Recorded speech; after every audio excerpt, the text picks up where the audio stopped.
Olá, eu sou Pablo Monteiro, especialista em gestão gastronômica e fundador da Pablo Monteiro Academy. E nesse conteúdo eu vou te ensinar tudo o que você precisa saber para você medir, controlar, reduzir o CMV aí do teu restaurante ou negócio gastronômico. Vamos trazer o CMV para o jogo, vamos, por meio do CMV, tornar o nosso negócio mais competitivo, aumentar as nossas margens de lucro. Nada melhor, né, do que a gente começar definindo o que é o CMV. Afinal, Pablo, o que é o CMV? O CMV é uma sigla, né? A gente fala o C de custo, o M de mercadoria e o V de vendida, né? Ou seja, o custo da mercadoria vendida. Em inglês, né, na verdade em países fora do Brasil, a gente até usa, né, o termo em inglês, né, em Portugal, né, nos Estados Unidos, na Europa como um todo, a gente chama de Food and Beverage Cost, que é food, comida, beverage, bebida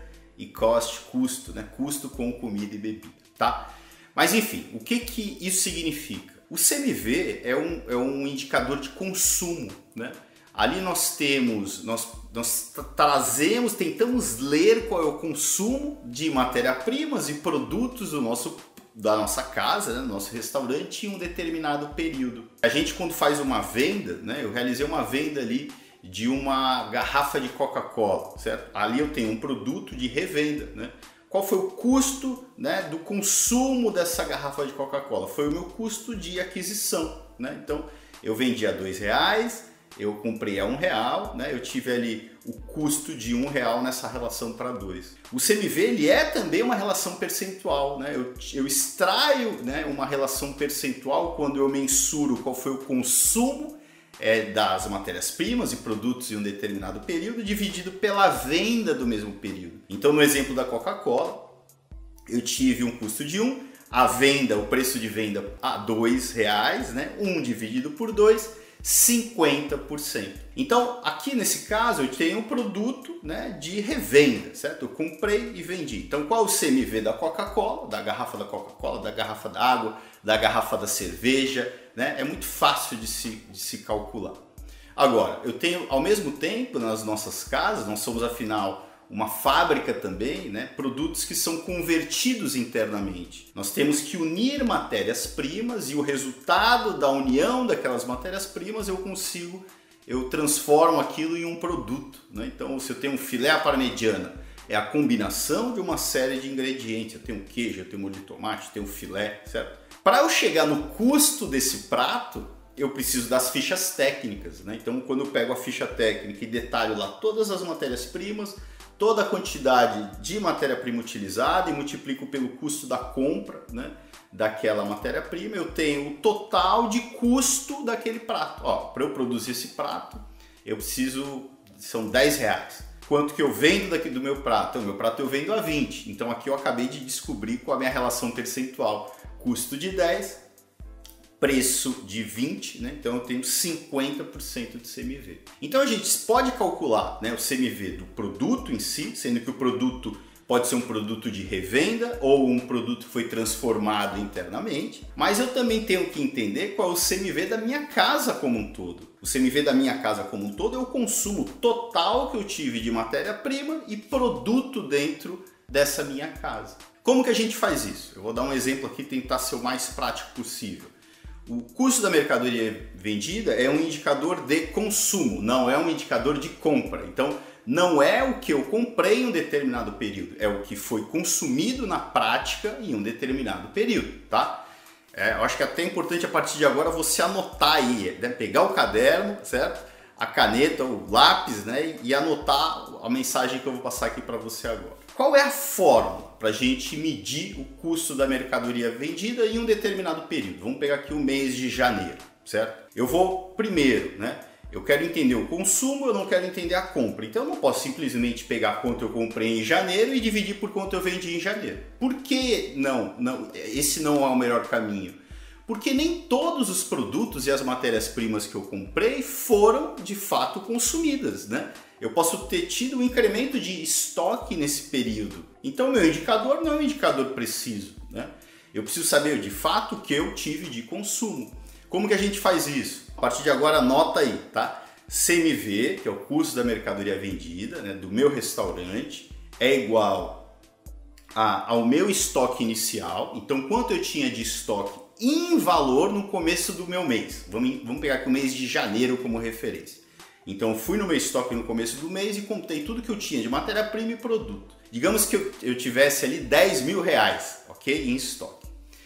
Mais, né? Então, estoque inicial, 10 mil reais. Mais quanto eu comprei nesse período. Então, digamos que do dia 1º até o dia 31 de janeiro, eu comprei mais 10 mil reais de produtos e matérias-primas. Então, o meu estoque, a minha continha até então, tá, CMV é igual estoque inicial mais compras, 10 mil mais 10 mil. O meu estoque aqui na teoria estaria em 20 agora. Eu tive um incremento de estoque caso eu não tivesse tido consumo. Como que eu vou pegar agora o consumo nessa minha fórmula? Menos o estoque final. Se meu estoque final, por exemplo, eu vou lá no último dia de janeiro, no primeiro dia de fevereiro e vou contar o estoque novamente, vou realizar o inventário. Eu verifiquei que ali tem 10 mil de estoque de produto e matéria-prima. Qual a leitura que eu estou tendo aqui? 10 mil inicial, mais 10 mil de compra, menos 10 mil. O consumo de fato foi de 10 mil, né? Não houve variação de estoque, certo? Comprei 10, eu tinha 10, comprei 10 e finalizei com 10. Qual foi o meu consumo? Estava em 20 menos 10, eu tive um consumo real de 10. Não acaba aqui agora o CMV, eu sei quanto eu tive de consumo, agora o CMV é uma relação percentual. Então agora eu vou dividir, né, pela minha venda do mesmo período. Se a minha referência é janeiro, digamos que eu vendi em janeiro 100 mil reais. O meu CMV ali por enquanto está em 10 mil, né, desculpe. 10 mil mais 10 mil, 20, menos 10, 10. Eu tive um consumo de 10. Se eu divido por 100 mil, 10%. Né? Seria muito bom o CMV de 10%. Infelizmente essa não é a realidade, tá? Mas, enfim, essa é a maneira de você calcular. Esses períodos, eles podem ser os períodos bem mais curtos, né? Eu posso medir o CMV diário, certo? Se eu tenho o estoque em mãos, se eu conheço o estoque da minha casa, se eu tenho lá no software, né? Depois eu vou conversar com você que ainda não tem isso, tá? A gente vai ter que buscar meios para se medir o CMV, mesmo ainda não tendo o estoque 100% no nosso software. Eu vou diariamente fazer a mesma coisa, eu vou medir o CMV de ontem, dia 1, certo? Eu fui lá, certo? Qual era o meu estoque inicial, quanto eu comprei no dia e quanto finalizou o meu estoque no começo do dia seguinte. E assim por diante. Enfim, esse é o caminho, né? É o correto para você medir o CMV. No entanto, existe uma frase que eu gosto de usar bastante, que é melhor o feito do que o perfeito não feito, né? E muitas casas, eu diria que mais de 90% delas não possuem precisão de estoque no software que permitam, né, ela entrar no software e extrair aquele indicador de quanto eu tenho de estoque em mãos em reais. Tudo bem que quando eu parto para um prazo maior, um prazo mensal, eu posso ir lá e contar esse estoque. É lógico que eu tenho que contar e converter aquilo num valor em reais, que é o inventário mensal. Eu posso também realizar um inventário semanal, certo? Agora, não ter o controle do estoque numa base teórica, certo? Para que você confronte o teórico com o que tem fisicamente, já é uma das causas para o teu descontrole do CMV. Então eu vou falar mais adiante da importância de se ter esse valor de estoque em algum meio teórico, de preferência um software. Digamos que eu não tenha essa informação. Então o primeiro caminho é o que eu já mencionei. Eu vou lá e conto estoque uma vez por mês ou uma vez por semana. Então eu consigo medir de uma maneira correta. Pablo, nem mesmo isso eu consigo, certo? Eu não consigo, eu não tenho ferramenta ainda para pegar o meu estoque e transformar em valor. Nesse caso, né, a gente, antes de tudo, a gente entende qual é o CMV do teu negócio, certo? Eu quero saber, até porque se você não sabe isso, provavelmente você não domina os teus números. Então a gente precisa, antes de tudo, saber qual é o CMV do nosso negócio para a gente entender, ter uma visão geral do nosso demonstrativo de resultados. Nesse caso, qual é a minha indicação? Aí você elimina as duas variáveis que você não conhece, CMV igual a estoque inicial, mais compras, menos estoque final, dividido por quanto você vendeu no período. Você não conhece nem estoque inicial, nem estoque final. Elimine as duas, o que sobra? A compra, né? Que eu mesmo aqui falei que não é o correto, mas é melhor o feito do que o perfeito não feito. Então eu vou pegar o que eu comprei de mercadoria dos últimos 3 meses, ou 6 meses de preferência, entre 3 e 6, né? Quanto maior a quantidade de meses, mais assertivo vai ser o teu indicador. e vou dividir pelo mesmo período de venda. Então, eu comprei 100 mil reais no período de 3 meses e eu vendi 500 mil reais no período de 3 meses. Eu dividi os 100 mil pelos 500 mil, logo o meu CMV ele é de 20%. Agora, qual é o problema nessa sistemática? A partir de agora eu vou querer medir todo mês, né? Então eu vou medir agora em fevereiro, em março, em abril. O que eu vou ter aqui na virada do mês de fevereiro, na virada do mês de março, é um indicador não tão preciso, porque aqui, né, o impacto da variação do estoque ela é muito grande. Então eu entendi que meu CMV é de 30%, Pablo. Eu defini uma meta que a partir de agora eu vou trabalhar para que seja de 25%. Virou o mês de fevereiro, eu medi por meio das compras e vi que deu 28%. Não é conclusivo, ou deu 40, ou deu 20, não é conclusivo, porque ali tem o fator variação das compras no meio. Se você pegar 3 meses depois, fevereiro, março e abril, aí você vai ter uma tendência que vai te dar uma luz, tá? É melhor o feito do que o perfeito não feito. A gente tem um indicador aqui que não é 100% preciso, mas é melhor fazer isso do que não fazer nada. Eu digo que a leitura do qual é a tua realidade, você já consegue extrair ali quando você pega de 3 a 6 meses. Agora, dali para frente, você passa a não ter um indicador tão funcional, né? Você não vai acreditar muito nele. Então é isso, né? Como medir o CMV? Eu acho que é a primeira resposta, entender o que é o CMV aqui, né? E como medir. Pablo, é uma pergunta recorrente, né? Qual é o CMV ideal, né? Eu digo que nós, né, os gestores de restaurantes, estão sempre em busca de respostas prontas. Qual o CMV ideal? Qual é o percentual de despesa com pessoas indicado? São respostas prontas. Mas infelizmente no mundo da gestão, né, não existe uma resposta pronta, certo? Você precisa ter o domínio completo dos números para tomar as melhores decisões. E pode ser que o CMV de uma casa de 30% seja bom, para outra casa que de 20% não seja, né? Pode ser que você tenha na tua casa despesas com pessoas da ordem de 30% e não ter lucro, e uma casa tem de 40% e tem lucro. Então, a resposta que é o seguinte, né? Você precisa ter o domínio completo dos teus números, o demonstrativo de resultado, lá tem vendas menos o conjunto de despesas. O CMV ele é uma linha de despesa, né? Você tem a linha de despesa CMV, tem a linha de despesa folha de pagamento, tem a linha de despesa energia, a linha de despesa gás, a linha de despesa etc, certo? Então são várias linhas e o conjunto dessas linhas de despesa tem que te permitir ter uma boa margem de lucro, né? Que para mim uma boa margem de lucro a gente tem que sempre buscar, graças ao grande esforço que nós temos para ganhar dinheiro com o restaurante, com negócios gastronômicos em geral, eu indico que seja acima de 15%. Isso não é uma verdade absoluta, depende do tipo de negócio, mas essa sempre é a minha referência. Então, pegando o exemplo do CMV nesse contexto de margem de lucro. Suponha que eu tenha todas as despesas controladas, com exceção do CMV que eu nem conheço ainda. E eu vi lá que a minha margem de lucro está dando 5% e o meu CMV é de 40%. Eu atacaria logo o CMV ali. Eu entendo que para mim aquele CMV não é o ideal, porque eu preciso ter uma margem de lucro de 15%, né? Onde eu vou tirar esses 10 pontos percentuais? Eu vou tirar dessa redução do CMV, que está em 40%, eu vou buscar para que seja de 30%. Agora, por quê? Né? Pablo, falar assim é fácil, jogar com os números, com planilhas, é muito fácil, mas isso é real? Isso é viável, né? Não termina aqui o jogo. Pode ser que na prática você não consiga buscar os 30. Você pode ter que baixar uma outra linha de despesa, aumentar um pouco de venda. Mas a realidade do CMV é que a gente tem um grande diferencial positivo aqui nesse jogo dos números, que o CMV ele nos permite, né?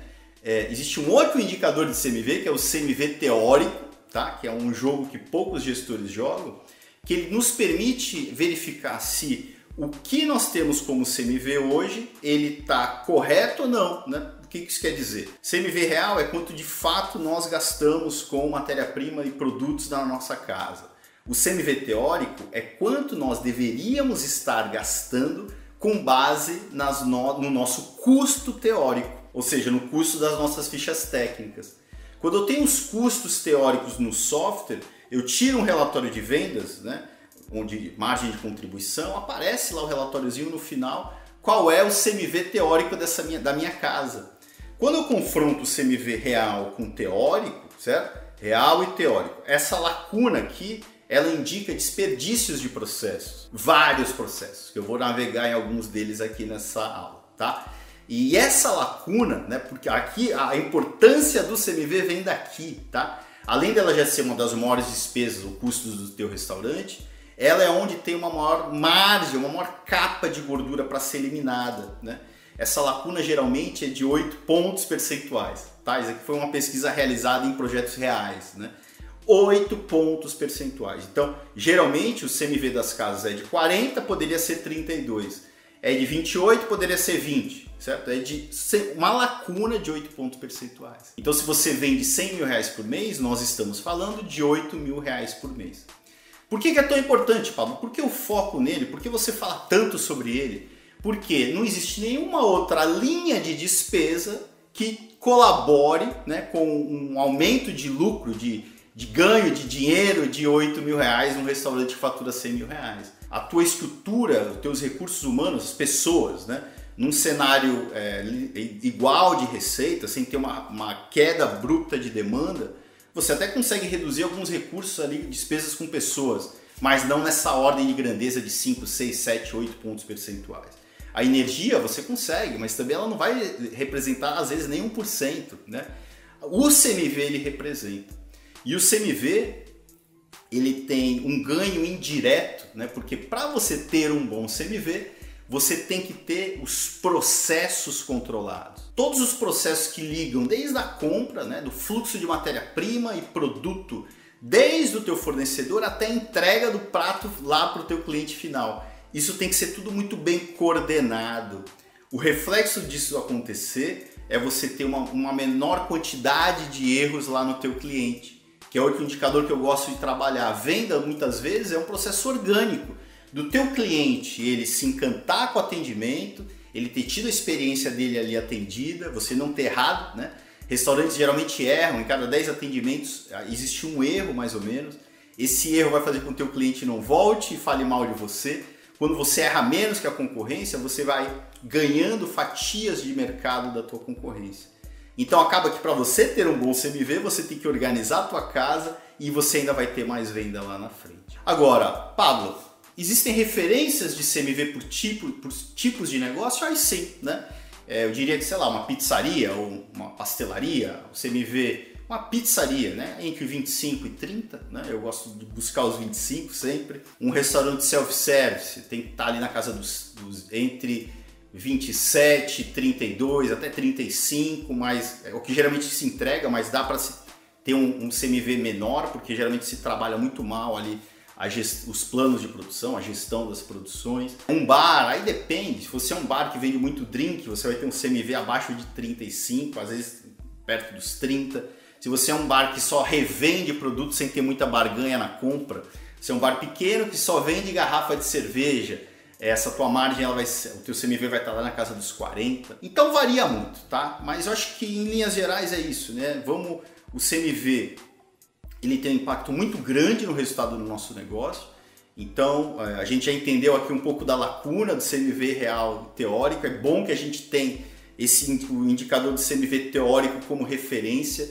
Eu acho que isso também ajuda. Um outro ponto muito importante que muitas vezes nós temos restrições, sobretudo na cozinha, para implantar as práticas que eu vou propor para você em seguida, né? Muitas vezes com conflito ali com a equipe da cozinha, com os chefes. Quando eu trago o CMV para o jogo, porque geralmente a cozinha tudo funciona bem na visão do chefe ou dos cozinheiros, né? Aqui nós não temos desperdício, aqui nós seguimos as fichas técnicas, aqui é tudo perfeito. Quando eu mostro para ele essa lacuna, ou para ele, ou para ela, ou para eles, essa lacuna entre o CMV real e o teórico, tá aqui, chefe, né? Ó, você, né, a sua cozinha está gastando 40 mil reais por mês. O teórico, baseado nas fichas técnicas que foi desenvolvida por você, pela sua equipe, né? Eu tenho ali 30%. Para onde está indo esses 10 mil reais? Enfim, então é um indicador muito preciso, racional, né? E pode ajudar muito aí no resultado do teu negócio, tá? Então é isso. A seguir, né, eu vou falar um pouquinho ainda sobre a importância talvez de você medir o CMV, né, entre abrir um pouco esse indicador, porque eu falei do CMV da casa como um todo. Será que não dá para a gente abrir por famílias de produto? E depois eu vou falar aí de dicas práticas para a gente conseguir reduzir. Eu acho que antes mesmo aí da gente falar das dicas práticas, né, é importante a gente entender que o CMV, né, ele pode ser medido por tipos, por famílias de produto, né? Até o termo em inglês ele facilita essa compreensão, né? Porque o termo que nós utilizamos, enfim, em Portugal, na Europa, nos Estados Unidos, é o F&B Cost, Food and Beverage Cost, como eu já mencionei. E eu posso quebrar isso em Food Cost, custo com comida, e Beverage Cost, custo com bebida. Então o CMV ele pode ser separado, né, por famílias, né? Eu posso ter o CMV das sobremesas, embora vá ficando mais difícil, né? Eu acho que a separação entre comida, bebida é muito mais fácil, né? Porque é mais fácil você fazer o link entre o que você comprou de comida dividido por quanto você vendeu de bebida, e a mesma coisa no caso da comida. Uma sobremesa, às vezes, é uma compra de comida que pode estar misturada com a compra dos pratos principais, enfim, a gestão disso é mais complexa. Mas só para ficar a dica aqui, né, quando a gente tem um indicador macro, né, eu não tenho muita verdade ali ainda, né?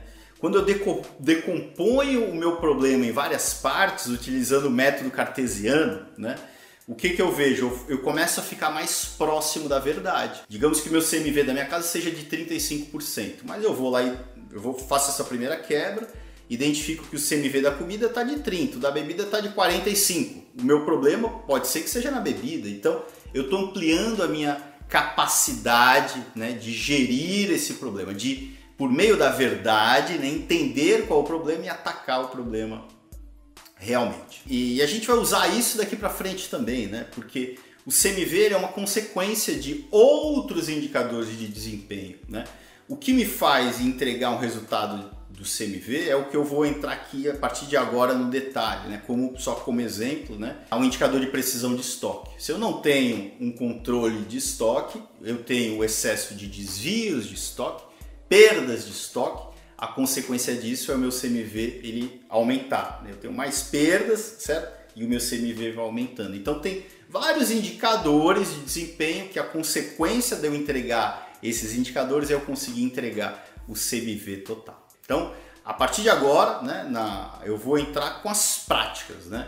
Eu vou começar a percorrer todo esse caminho, né, da matéria-prima e do produto dentro do desde a entrada do nosso restaurante até a entrega para o nosso cliente final. Agora nós já sabemos que precisamos trancar o estoque e nós agora temos que aprender a coordenar o envio para a cozinha. A cozinha não pode a todo momento, né, ir no estoque central para retirar a mercadoria, certo? Então aqui está a grande oportunidade. Eu digo que a matéria-prima dentro do nosso restaurante, os produtos e as matérias-primas tem que circular dentro do corpo. É como se fosse o sangue no nosso corpo humano. Tem que circular de uma maneira ordenada, né? E para a gente ordenar isso para a cozinha, eu diria que a gente precisa estabelecer um processo que indica, primeiro, em qual momento do dia eu vou enviar essa matéria-prima, certo? Então eu posso enviar mais de uma vez, eu posso enviar para a operação do almoço, para a operação da cozinha, do jantar, e eu tenho também que estabelecer as quantidades, certo? Então tá aqui, ó, a cozinha vai indicar que ela quer receber às 8 horas da manhã essas matérias-primas, e o que ela precisa ali para o mise en place dela é de tais quantidades, né? Então eu vou de uma maneira ordenada, né? Se eu tiver um estoquista, muito melhor, mas se eu não tiver também, a gente cria algum mecanismo para retirar essa mercadoria do estoque central e entregar para a cozinha de uma maneira ordenada, 1, 2 ou 3 vezes por dia, apontando no formulário essa baixa do estoque, porque o que eu enviei para a minha cozinha eu vou ter que dar baixa para que eu tenha o meu estoque central teórico, certo? Controlado. O meu estoque central teórico é bem controlado, dali nasce para mim um indicador de desempenho que é um dos mais importantes no restaurante, que é o de precisão de estoque. A precisão de estoque ela vai ser medida tanto no estoque central como no estoque da cozinha. Eu tenho um dia de estoque lá, mas eu quero controlar também. Quando eu tenho um indicador de precisão de estoque, quando eu confio nesse indicador e o que ele representa, o que ele significa, né? Eu vou no meu estoque central agora uma vez por semana e vou contar o meu estoque fisicamente, nem que seja por amostragem. Contei 100 itens. Dos 100 itens, 90 itens bateu o teórico, né? Quando eu dou entradas e saídas em alguma base teórica, um software, uma planilha, eu tenho um saldo teórico. Ó, era para eu ter 10 quilos de alcatra. Eu fui lá e contei, pesei o quanto eu tenho de alcatra. Tenho 10 quilos, bateu, né? Se de 100, 90 itens bateram, certo? Eu tenho 90% de precisão de estoque. Para mim é um indicador que me permite dormir, porque quando eu sei que aquele controle está acontecendo, sobretudo no estoque, onde eu tenho maior quantidade de itens, eu posso ficar tranquilo que a minha operação está sob controle. É como se eu estivesse rasgando dinheiro caso eu não tenha isso. Enfim, envios, né? Dia e quantidade que eu vou enviar, dia ou hora, né? Toda segunda-feira ou todos os dias eu vou enviar no almoço e jantar, certo? As quantidades necessárias que a cozinha precisa. Então esses envios são realizados em momentos e quantidades definidas do dia. Agora, existem dois processos que acontecem antes disso, acontecem em paralelo, que são muito mal cuidados, né? Um deles é o processo de porcionamento, onde eu pego a minha proteína bruta, ok? Vamos pegar a alcatra novamente como exemplo. Eu pego a alcatra bruta, eu pego aquela alcatra e tenho que limpar a alcatra e tenho que porcionar a alcatra. Eu vou criar as doses, né? Ou porções, né? Essas porções que agora viraram um outro item. A minha ficha técnica vai contemplar a porção de alcatra, não mais a alcatra bruta. Vai existir uma ficha técnica de conversão da alcatra bruta em alcatra porcionada. Tanto é que o custo da alcatra já porcionada é muito maior do que o da alcatra bruta, porque já teve ali uma perda, né? Quando você coloca uma lupa em cada um desses porcionamentos, cada um desses processos tem que ser medidos, acaba que você começa a reduzir o desperdício desse processo de conversão. Esse desperdício ele acontece muitas vezes pela mão da operação, não cuidado, você não tem gestão, não tem controle. Para ele, se aquele rendimento foi de 70%, 80%, 90%, não muda nada, ele nem sabe que ele está jogando esse jogo.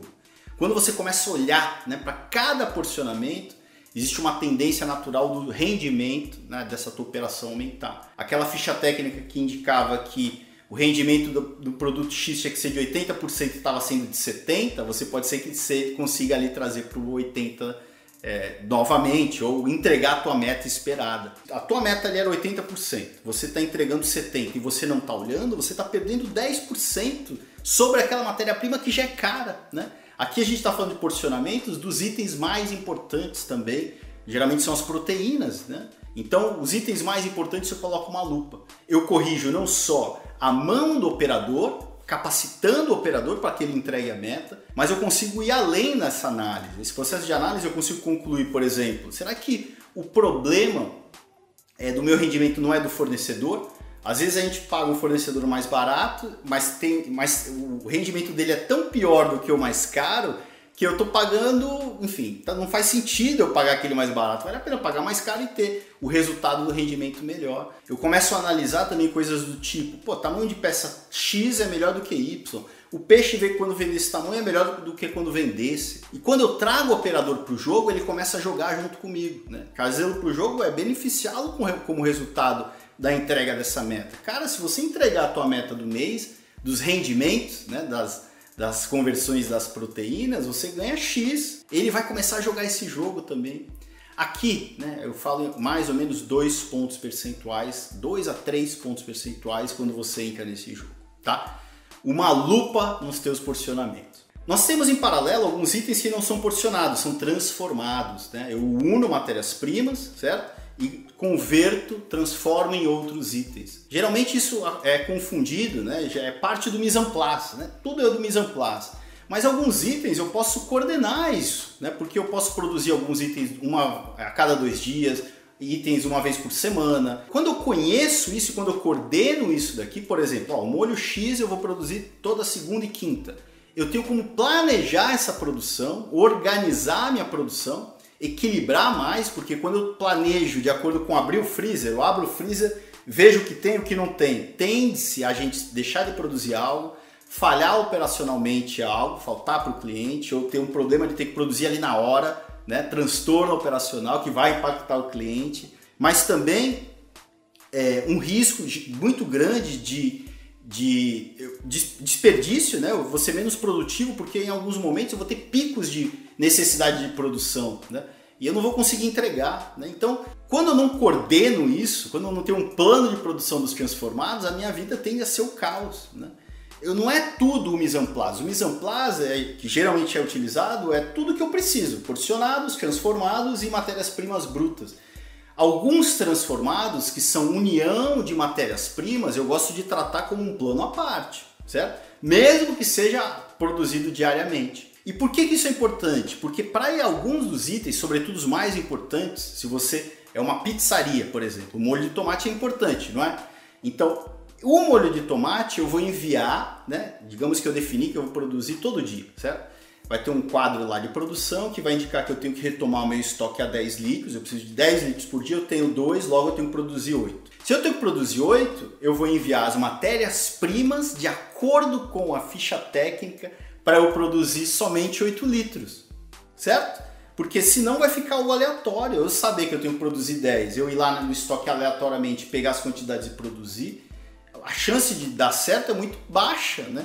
E quando eu deixo quando eu não faço envios por meio da ficha técnica, e aqui a separação do estoque central para a cozinha facilita isso, alguém está demandando uma ordem de produção e alguém entrega, né? O que faz? Eu começo a ter padrão da minha casa, né? Eu vou montar agora uma outra pizzaria. Depois que eu valido aquilo na ficha técnica, ela vai sendo validada com o tempo. Digamos que eu tinha que produzir 8 litros, eu entreguei as matérias-primas de acordo com a ficha. Produziu-se 7. Opa, tem algum problema. Ou o problema é o método ou a quantidade. No outro dia eu vou validar. Não, o método está correto, então a quantidade não está correta. Eu vou corrigir a ficha técnica. Vai chegando, e eu vou passar agora a ter um custo real, né? Um custo teórico real, porque não era... Eu tinha um desvio muito grande, a ficha técnica estava errada. A consequência é eu começar a ter a ficha técnica padronizada, o que me permite multiplicar, crescer, né? Porque agora, com o processo estabelecido, né, e com a ficha técnica validada, eu consigo montar uma segunda casa e manter o padrão. Não só o padrão de qualidade, mas o padrão também do financeiro, né, o controle ali financeiro. Eu não estou colocando mais matéria-prima do que deveria na produção, na produção daquele molho. Então, itens transformados, né? Então eu tenho três setinhas, na verdade, que vão para a cozinha. Eu tenho itens que são porcionados, que viram outros produtos, itens transformados que viram outros produtos. Eu não tenho agora mais o tomate. Na minha ficha técnica vai ter o molho de tomate lá no meu prato final, certo? E eu tenho algumas matérias-primas brutas que não são convertidas, que aí sim são para o mise en place. O meu mise en place diário ele vai pedir esses 3 itens, itens porcionados, transformados e as matérias-primas. Alguns itens porcionados, inclusive, eles podem voltar para o meu estoque central que eu tenho mais controle, né? Alguns itens transformados, mesma coisa, certo? E eu vou pedir somente a necessidade ali diária. Enfim, esses são os principais processos, né? E aqui a gente começa a trazer outros indicadores de desempenho para o nosso jogo, né? No meio do caminho aqui eu falei de precisão de estoque, aí agora eu vou ter também a precisão de estoque da cozinha, né?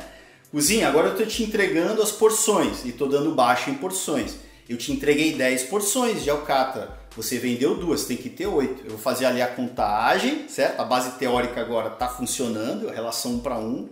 Eu vou fazer a contagem de 10 itens, contei 10, 9 bateram ou não, 90% de precisão.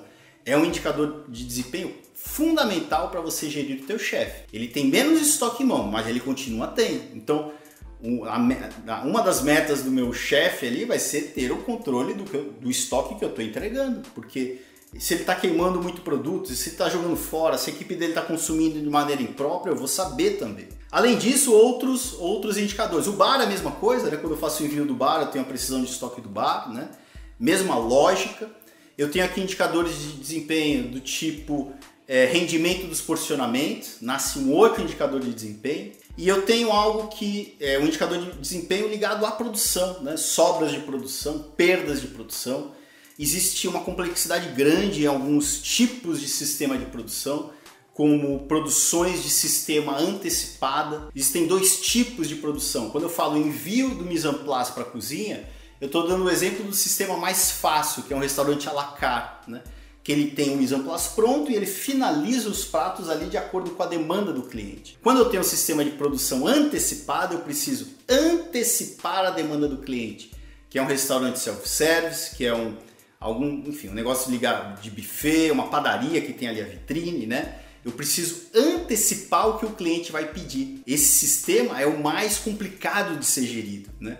Então a gente nasce dali outros indicadores de desempenho, como primeiro você tem que definir seu plano de produção e depois disso você extrair dali indicadores do tipo diferença entre o que foi estimado a ser produzido versus o realizado. No meu self-service eu estimava que eu deveria produzir 50 quilos de comida, produzir 60, vai faltar muito mais. Sobras de produção, perdas de produção, sobras do buffet, etc, etc. Vamos começar a percorrer esse caminho, eu chamo de Supply Chain Management, né? Que é o Supply Chain Management para restaurantes, que é a gestão da cadeia de suprimentos, desde o fornecedor até a entrega do produto para o cliente final.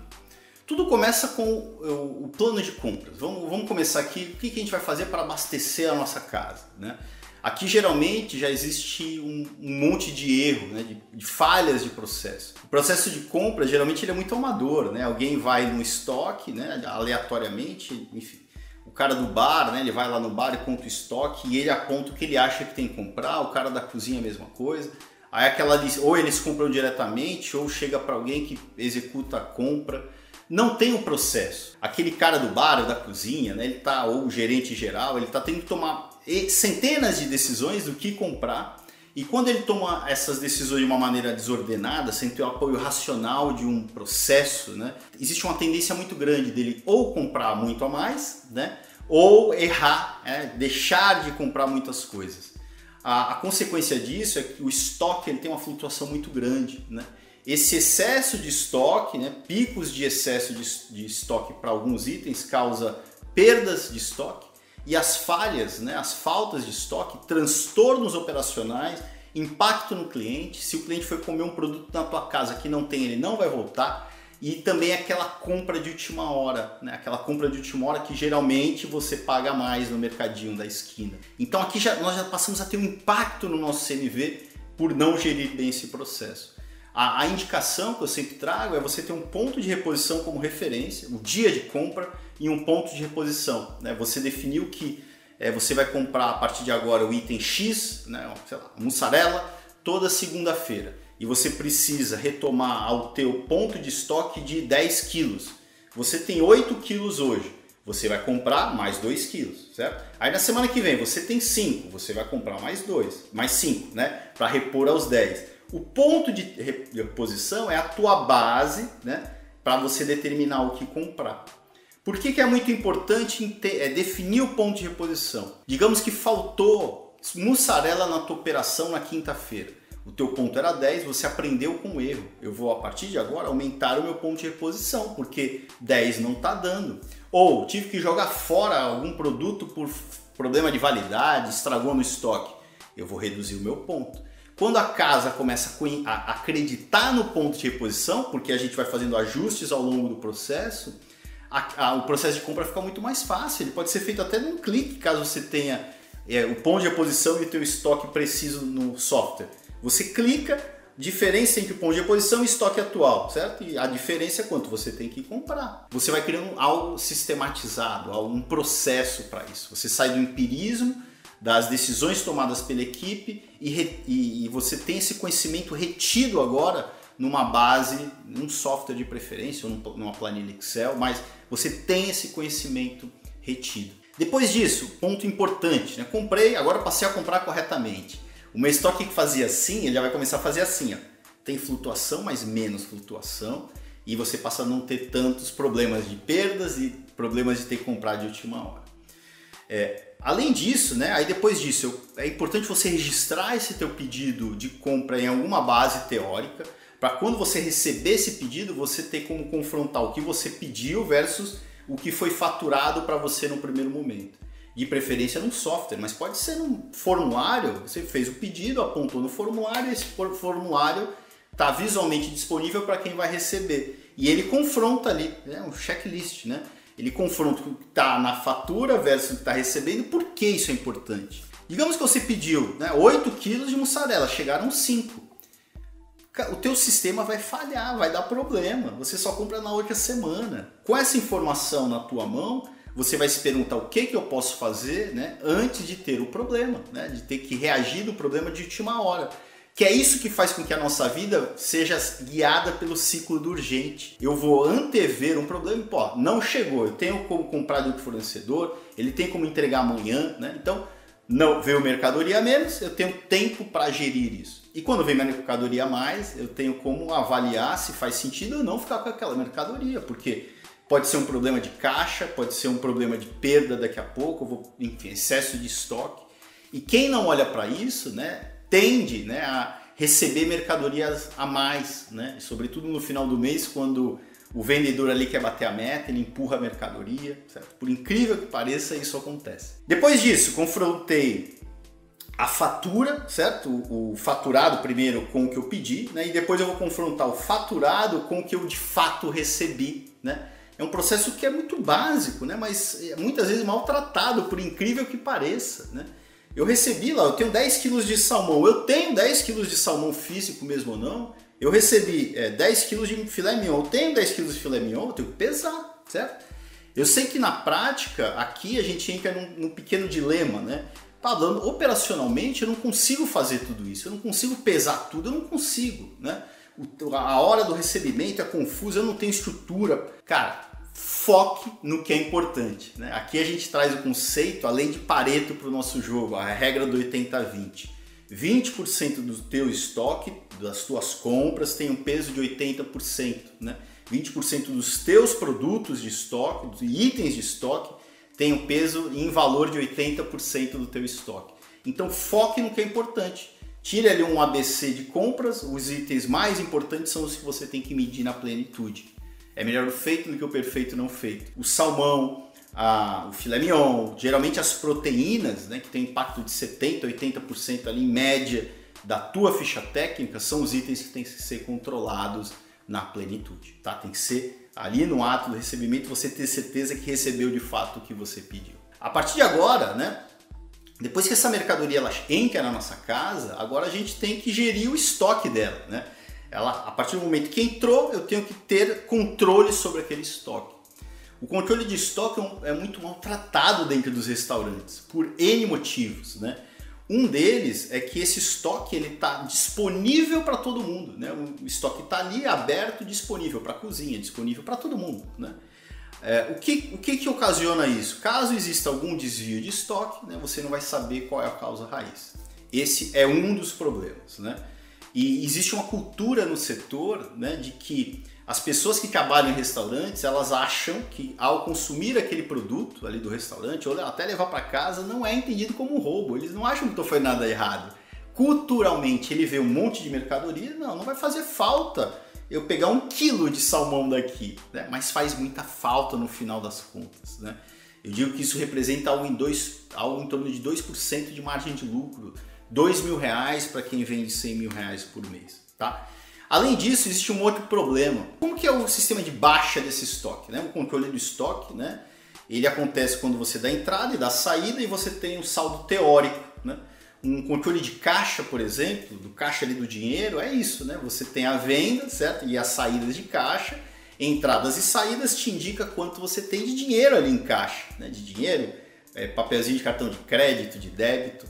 O estoque é a mesma coisa, mas nós temos um problema, né? Quando eu não tenho algo no meio do caminho que eu já vou explicar. Eu compro, entrada, fácil, né? Eu consigo fazer as entradas no meu estoque. Agora, as saídas, geralmente, elas precisam acontecer no ato da venda, né? E elas acontecem ali quando eu vendo e elas dão baixas por meio das fichas técnicas. Ali já tem muito restaurante que nem tem as fichas técnicas no sistema, eu diria que a maioria, né? Então aqui já matou o problema, já matou a oportunidade de ter controle do estoque. Agora, quando ela tem a ficha técnica, aí tem um problema conceitual, porque a tua ficha técnica é uma teoria de quanto deveria ser a baixa do estoque, não é a prática, não é o que acontece na prática. Você colocou ali na tua ficha técnica para dar baixa de 150 gramas de alcatra em cada venda, mas acontece um monte de coisa no meio do caminho que não te garante que aquela alcatra que foi comprada, de fato está sendo dado baixo em 150 gramas, né? Tem um monte de coisa. Então você passa a ter um indicador não preciso, né? Aí você vai no teu estoque e contar, ok? Vou fazer a contagem aqui, tenho entradas e saídas funcionando, mas com base na ficha técnica em quilos, né? Aí eu vou contar o alcatra e vejo lá, não, tem 10 kg de alcatra fisicamente, mas o sistema indica que era para eu ter 10,5 kg. Para onde foram essas 500? Eu não sei se foi consumido internamente por meio de desvios ou se é imprecisão da ficha técnica. Aí a gente tende a culpar a ficha técnica. Não, esse desvio é natural. É algo graças à ficha técnica. Mas só que não é natural. Eu estou falando de 5% de desvio aqui, esses 500 gramas acima aí dos 10. São 500 gramas perdidas em 10 quilos, né? E é muito. Aqui está a diferença entre a gente ganhar ou perder dinheiro, certo? Eu não tenho espaço em um restaurante para não cuidar dos detalhes, né? Então, esse é o problema que mata os restaurantes em termos de controle do estoque. Para você resolver esse problema da baixa do estoque para que ela passe a ser precisa, você precisa transformar em unidade essa tua porção ou dose de alcatra. É como quando você vende uma garrafa de cerveja. Você comprou 10 garrafas, vendeu 2, você tem que ter 8. Quando na tua ficha técnica você indica, né, que aquela alcatra não são mais 150 gramas, é uma porção de alcatra porcionada ou processada. Essa alcatra, inclusive, ela já foi transformada internamente. Antes ela era uma alcatra bruta na unidade de compra. Você enviou para a estação de porcionamento, ela virou um outro produto.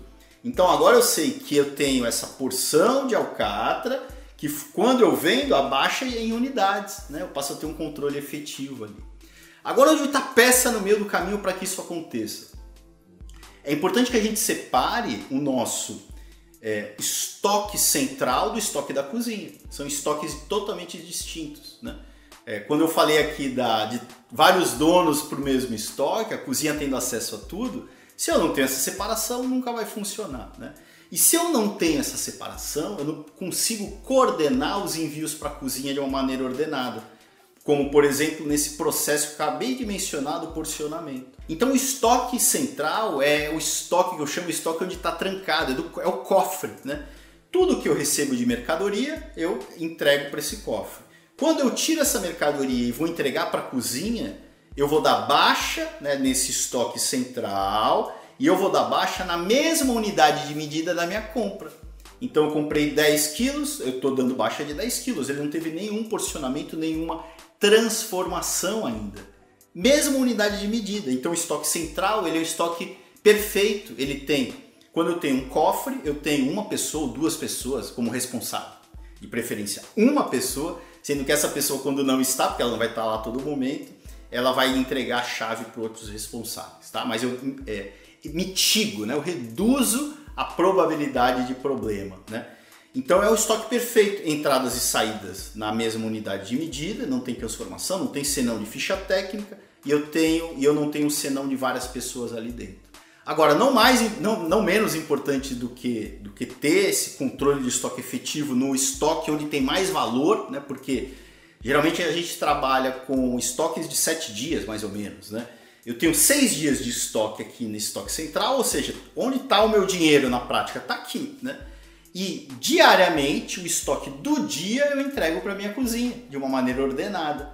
Inclusive, coordenar esse fluxo de entregas para a cozinha vai facilitar em muito vários outros processos, né? Então eu vou tentar descrever aqui quais seriam esses outros processos. Então aqui nós já temos até então, né, o resultado positivo da compra, né, de estar comprando corretamente. Nós já temos agora o resultado positivo de ter o controle de estoque. Eu diria que aqui já tem algo em torno de 3, 4% de margem de lucro a mais. E agora a gente vai coordenar esses envios para a nossa cozinha. Enfim, até aqui, né, nós entendemos como medir o CMV, controlar e atacar o CMV real, né, por meio de algumas práticas, né? Entendemos ali toda a movimentação de uma matéria-prima e um produto, desde a entrada até a entrega ali para o cliente final. Agora, existe uma outra maneira de se reduzir o CMV, tá? Que a gente até fala-se muito sobre, mas a gente não...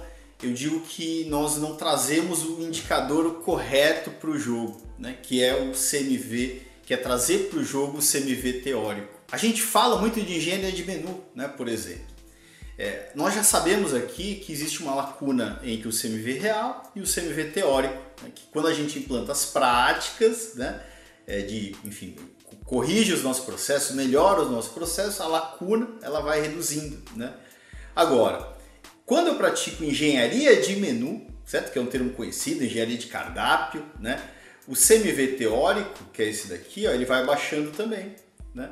Quando a gente interpreta quais são os nossos produtos que têm uma melhor margem de ganho e eu começo a estimular por meio de N maneiras, né, a venda desses produtos em detrimento a produtos que não têm uma boa margem, quando eu começo a rodar esse sistema, onde eu tiro ali pratos que não vendem bem e coloco pratos novos que têm uma boa margem na esperança de vender bem, para roubar espaço de pratos que já vendem bem, mas não têm uma boa margem. Quando eu entro nesse jogo, né, da engenharia de menu, o meu CMV teórico ele reduz, tá?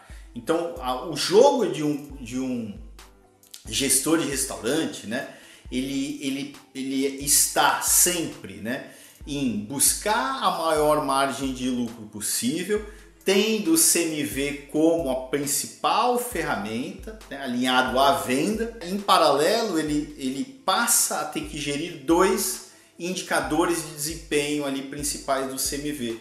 A lacuna entre o CMV real e teórico, e ele trabalha ao máximo metas para que ele reduza também o CMV teórico, né?